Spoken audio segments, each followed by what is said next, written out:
लालजी मिश्रा जी, ज्ञानेंद्र जी,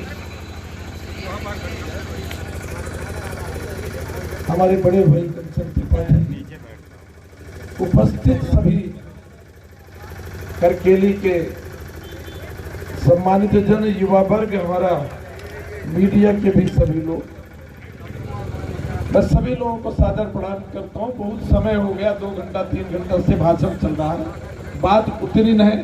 मैं आप लोगों के बीच में सिर्फ इस बात के लिए आया हूँ कि हमारा जो विंध्य प्रदेश था, यदि हमारा विंध्य प्रदेश बन जाए तो हम सक्षम हिंदुस्तान के उस सक्षम प्रदेश के सामान्य सदस्य कहलाएंगे, जो मोदी जी का भी सपना है।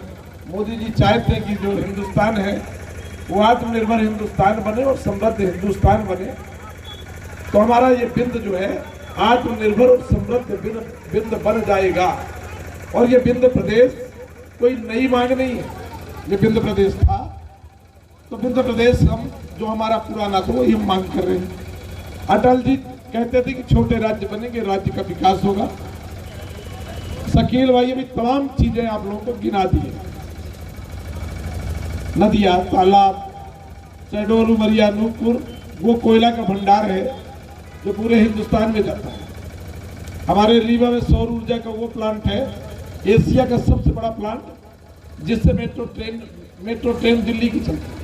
हमारे सिंगरौली में 7 बिजली उत्पादन के प्लांट है जो पूरे हिंदुस्तान में बिजली जाती है, सिंगरौली को छोड़कर। एग्रीमेंट है सिंगरौली में कि हम 24 घंटा बिजली देंगे, पर वहां बिजली 24 घंटा में हम लोग जाके देख चुके हैं, ज्यादा से ज्यादा 10 घंटा 12 घंटा। हमारे यहाँ धार्मिक नगरी माई शारदा का धाम है, जिस माँ के धाम पर आला और आला की पत्नी अमर है, और पहली पूजा के प्रमाण आज भी मीडिया के लोग भी कैद करके सबको दिखा चुके हैं। हमारे यहाँ 17 जिले में चित्रकूट श्री राम की तपोभूमि है, जो राम की तपोभूमि, अयोध्या में राम का जन्म हुआ। राजा दशरथ सिंह के पुत्र युवराज श्री राम पर जब चित्रकूट आ गए तो चित्रकूट में वो श्री राम भगवान भी बन गए और मर्यादा पुरुषोत्तम श्री राम भी कहला गए। वो चित्रकूट हमारे श्री राम की तपोभूमि है, जो हमारी विंध्य की धरोहर है। हमारे पास खजुराहो पूरी दुनिया अध्ययन करना चाहती, देखना चाहती है, पर वो खजुराहो वीरान है। हमारे यहाँ भरूच पहली शताब्दी सतना जिले जो वीरान है, सिर्फ पहाड़ भरे, म्यूजियम कलकत्ता में। हमारे यहाँ नर्मदा नदी के नाम पर राजनीति होती है। नर्मदा नदी का उद्गम स्थल क्या है? अमरकंटक विंध्य। हमारे यहाँ सब कुछ है। अयोध्या धार्मिक नगरी का अंतर्राष्ट्रीय धार्मिक स्थल बनने जा रहा है, जिस अयोध्या के नाम पर मंदिर बनाने के लिए हर आदमी जिसके पास जो होगा 100 रुपया, 500 रुपया, 1000 रुपया, 50 रुपया, 10 रुपया सभी लोगों ने दिया। चित्रकूट हमारे विंध्य का है, जहां श्री राम भगवान मर्यादा पुरुषोत्तम राम कहला गए। उस चित्रकूट की इतनी उपेक्षा बर्दाश्त नहीं की जा सकती। यदि हम मौन रहेंगे तो इतिहास तो हमें गाली देगा ही, पर राम के भी उस चित्रकूट की जो तपोभूमि है उसका पाप का प्रायश्चित हमें करना पड़ेगा। मैं अमरकंटक में जो साधु संत होंगे उनसे भी मिलूंगा, और चित्रकूट जाकर परिक्रमा करके एक साधु संत से मिलकर उनसे बात कर इसकी नींव रखूंगा कि अयोध्या से ज्यादा महत्वपूर्ण स्थान चित्रकूट है। ये कर्म प्रधान देश है, कर्म प्रधान विश्व करी रखा, ये कर्म प्रधान देश है। तो राम जी का कर्म चित्रकूट से बना, तो संतों का भी फर्ज बनता है कि वो चित्रकूट के हमारे संत और हिंदुस्तान के संत, और हिंदुस्तान में राम की रामायण का पारायण करने वाले और राम के रामायण का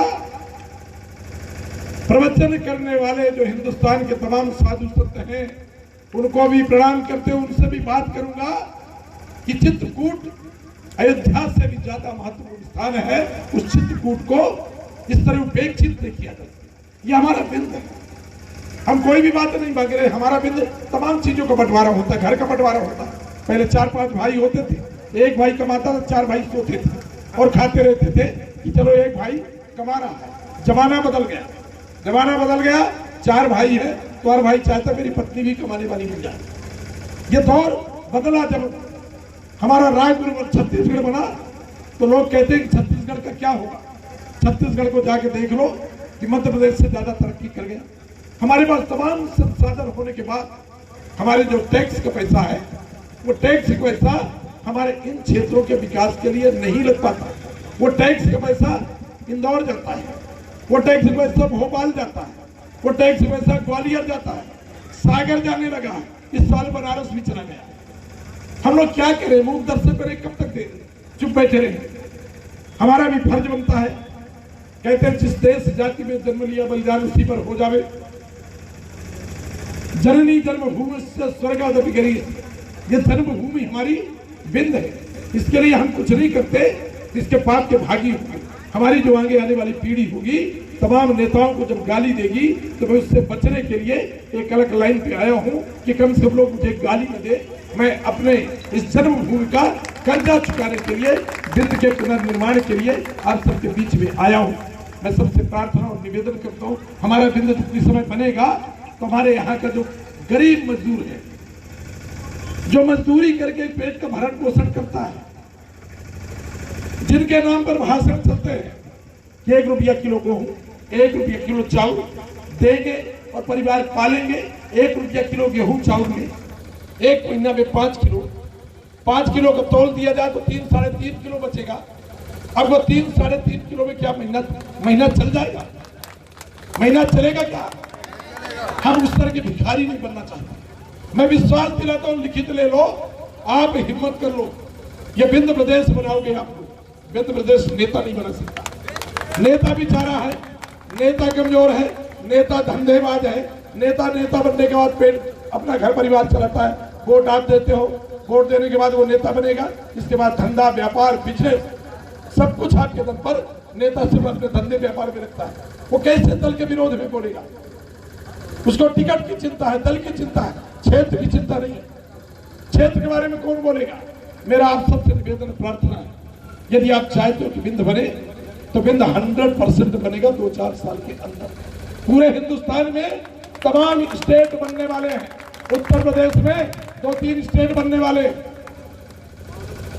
नागपुर में विदर्भ बनने वाला है, तमिलनाडु में स्टेट बनने वाले, पश्चिम बंगाल में स्टेट बनेगा।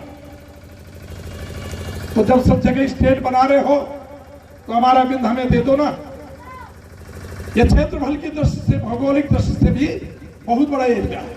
सिंगरौली से यदि वहां जाना है, भोपाल शहडोल से भोपाल जाना है, तो सोच लो भैया कितना कठिन पड़ जाता है।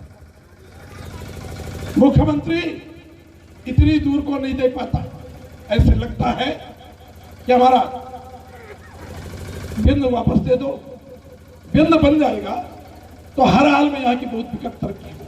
हम सिर्फ टूरिज्म के दम पर, तमाम युवा बैठा है, तमाम पढ़े लिखे लड़के हैं, टूरिज्म के दम पर कई देश की अर्थव्यवस्था चलती है। कई देश टूरिज्म के कारण तरक्की करते हैं। हम लिखित देने को तैयार हैं मोदी जी को कि 5 साल के लिए हमारा बिंद प्रदेश हमें दे दो। 5 साल के अंदर टूरिज्म के दम पर इस बिंद प्रदेश को आत्मनिर्भर और समृद्ध बिंद प्रदेश बना के दे देंगे। नहीं, जो करना हो वो करेगा। हमारे बिंद का कोई भी आदमी 1 रुपया किलो गेहूं, 1 रुपया किलो चावल, वो गेला नेतर के आगे पीछे भाग रहा बेचारा। मोर राशन कार्ड बनवा जा, मोर गरीबी रेखा कार्ड बनवा जा, मोर खाद्यान्न पर्ची देवा जा। जितना पैसा खर्चा कर दिए भागे गिलाने, उतने में 1 साल का खाना हुआ अपने घर में रख सकता है, पर भटकत भाग रहा बेचारा। हमें उसकी जरूरत नहीं पड़ेगी। हमारे बिंद के उन गरीब मजदूरों को इसकी जरूरत नहीं पड़ेगी कि किसी नेता के सामने वो हाथ फैलाए कि मुझे 3 किलो 4 किलो गेहूं चावल दे। ये इस तरह से देश विदेश नहीं चलता। मैं सबसे प्रार्थना करना चाहता हूँ, समय बहुत हो गया, सब भाषण हो चुके हैं। मैं तो जागरूकता अभियान में आपके बीच में आया हूँ कि आप सबसे मिलूंगा, बात करूंगा। मैं तो जानता भी नहीं था कि इस तरह मंच मिल जाएगा। मुझे पता ही नहीं था कि बबलू भैया जैसे लोग हैं ये इतना बड़ा मंच ले देंगे, तमाम लोग इकट्ठा हो जाएंगे। तो सोचे थे जाएंगे, पूरे लोगों को बोले थे कि चलेंगे, घूमेंगे, पिकनिक मनाएंगे। दशहरा अपने मैहर में चल के करेंगे, पर 12-14 दिन घूमते हुए पूरा परिक्रमा करते हुए आज से चलिए से शुरुआत किया। 13 तारीख को अंतिम रीवा में करेंगे। तब तक हमारा कोई भी आदमी अपने घर वापस नहीं जा रहा। सर हम ये घूमने के उद्देश्य से आए हैं, जागरूकता अभियान के लिए आया हूँ। आप सब लोग जागरूक बने। मेरा निवेदन है, तमाम कई बार जात के नाम पर वोट दी गई, कई बार दल के नाम पर वोट दे दी गई। अब आप लोग अपनी जात और अपना दल यदि विंध्य प्रदेश को मान ले तो मैं लिखित देता हूं कि 4 से 5 साल के अंदर हमारा विंध्य प्रदेश हमें मिल जाएगा। और विंध्य प्रदेश मिलेगा तो हमारे लड़के बच्चों का भविष्य सुरक्षित होगा। हमारे युवा जो लड़के बच्चे पढ़ लिख के किसी तरह निकलते हैं, नौकरी चाकरी कहीं ढूंढे नहीं मिलती, कहीं कोई नौकरी है नहीं। पर विंध्य प्रदेश यदि बन जाएगा तो आप हिसाब लगा लेना कि विंध्य प्रदेश बनेगा, राजधानी होगी, तमाम कार्यालय खुलेंगे, तमाम कार्यालय के मुख्यालय होंगे। जब ये सब कुछ होगा तो कम से कम 1 लाख लोगों को, हमारे विंध्य के लोगों को सरकारी नौकरी मिलेगी। सिंगरौली से, यदि सिंगरौली में ये कोल माइंसों से जो बाहर के लोग हैं, इन कोल माइंसों में जो बड़े बड़े अधिकारी हैं वो सब साउथ के, आपको साउथ के मिलेंगे, बिहार के मिलेंगे। इनमें यदि हमारे विंध्य के लोगों को काम मिल जाए तो विंध्य के मजदूरों को बाहर भटकना नहीं पड़ता। जो कोरोना काल में हम मैहर में देखे हैं किस तरह लोग पैदल आए हैं, कहां कहां इस देश के कोने कोने में भागे हैं। तो विंध्य में हमारे इतना काम है कि सिंगरौली में अकेले हमारे पूरे क्षेत्र का मजदूर को काम मिल जाएगा। मेरा सभी लोगों से निवेदन है कि आप सभी लोग जागरूक बने, जागरूकता अभियान में शामिल हों। करकेली गांव के आसपास के 10-25 गांव जो हैं, मैं आपसे प्रार्थना करता हूं कि सभी जगह की कमेटी बन जाए। विंध्य प्रदेश बनाने को लेकर विश्वास दिलाता हूं, ज्यादा से ज्यादा 5 साल के अंदर विंध्य प्रदेश बना के दे देंगे और हमारे विंध्य क्षेत्र का कल्याण हो जाएगा। हम इस तरह भागे और लूटे नहीं जाएंगे। हमारे साथ बहुत छल धोखा कपट होता है। हमारे बच्चों को न पढ़ाई की व्यवस्था है, न हमारे लोगों को दवाई की व्यवस्था है, न कहीं कोई सड़कें हैं, न कहीं कोई स्टेडियम इनके हमारे लड़के बच्चे खेल सके, कुछ भी नहीं है। बताने लगूं तो 1-8 घंटा लग जाएगा। बहुत समय से आप लोग भी बैठे, आप सबको सादर प्रणाम करता हूं। और इस जन जागरण अभियान में आप लोग शामिल हुए, इसके लिए मैं धन्यवाद देता हूं। फिर से प्रार्थना करता हूं, सरकार हिल रही, सरकार हिल रही, सरकार भयभीत है। सरकार को लग रहा है कि नारायण त्रिपाठी का जन जागरण अभियान आज उमरिया में कलेक्टर हमारे तमाम लोगों को कलेक्टर पहुंच गए, भगा दिए। अरे कलेक्टर तेरे बाप की जागीर नहीं है, तुम यहाँ नौकरी करने आए हो। ये जागीर हमारी जागीर है, हमारे बाप की जागीर है, हमारे पुरखों की जागीर है। उमरिया हमारा गांव घर है, हम यहाँ जन्म लिए विंध्य में, हम जहां मन पड़ेगा वहां जाएंगे। तुम कौन होते हो रोक लेने वाले? ये नहीं चलेगा। ये हमारा विंध्य है, विंध्य के विकास की नींव हम रखेंगे, विंध्य का विकास हम देंगे। यह धोखा छल कपट नहीं चलेगा। आप सबको प्रणाम। जय हिंद, जय विंध्य, जय जय विंध्य प्रदेश, जय जय विंध्य प्रदेश, जय जय विंध्य प्रदेश। भैया सभी लोगों से निवेदन करूंगा, जितना हमारा युवा वर्ग है, और भैया आपसे प्रार्थना करूंगा चारों तरफ की कमेटियां बनाए।